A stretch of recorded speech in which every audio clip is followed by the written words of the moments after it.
అన్నమయ్య జిల్లా రాయచోటిలోని police parade గ్రౌండ్లో 79వ స్వాతంత్ర్య దినోత్సవ వేడుకలు ఘనంగా జరిగాయి.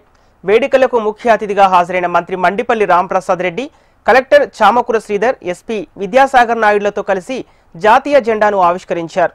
అనంతరం ప్రత్యేక వాహనంలో మైదానంలో పెరేడ్ నిర్వహించి పోలీసుల నుంచి గౌరవ వందనం స్వీకరించారు.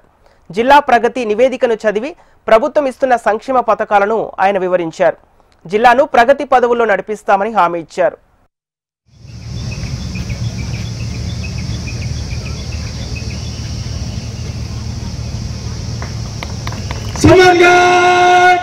राष्ट्रीय सैल्यूट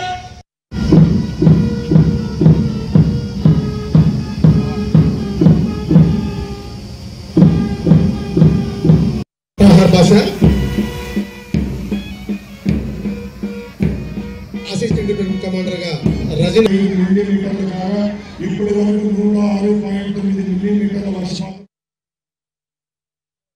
ఆర్టీసీలో Palle Velugu, ultra Palle Velugu, city luxury express, metro express తదితర 8,456 బస్సుల్లో ఉచితంగా ప్రయాణించేందుకు ఏర్పాటు చేశాం.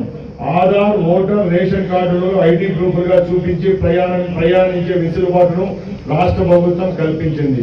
అన్నదాత సుఖీభవ సూపర్ 6 హామీల్లో అత్యంత కీలకమైన అన్నదాత సుఖీభవ పీఎం కిసాన్ పథకం ద్వారా ఏడాదికి 20,000 అర్హులైన రైతులకు అందించేందుకు ప్రభుత్వం అత్యంత ప్రతిష్టాత్మకమైన పథకాన్ని అమలు చేస్తుంది. అన్నదాత సుఖీభవ పథకం రైతులకు ఆర్థిక సాయం మాత్రమే కాదు, గౌరవం, భరోసా ఇచ్చే పథకం.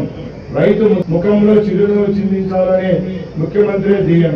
ఈ పథకం కింద అన్నమయ్య జిల్లాలో 1,88,458 మంది రైతుల ఖాతాల్లో సుమారు 127,88,00,000 రూపాయలు జమ చేయడం జరిగింది.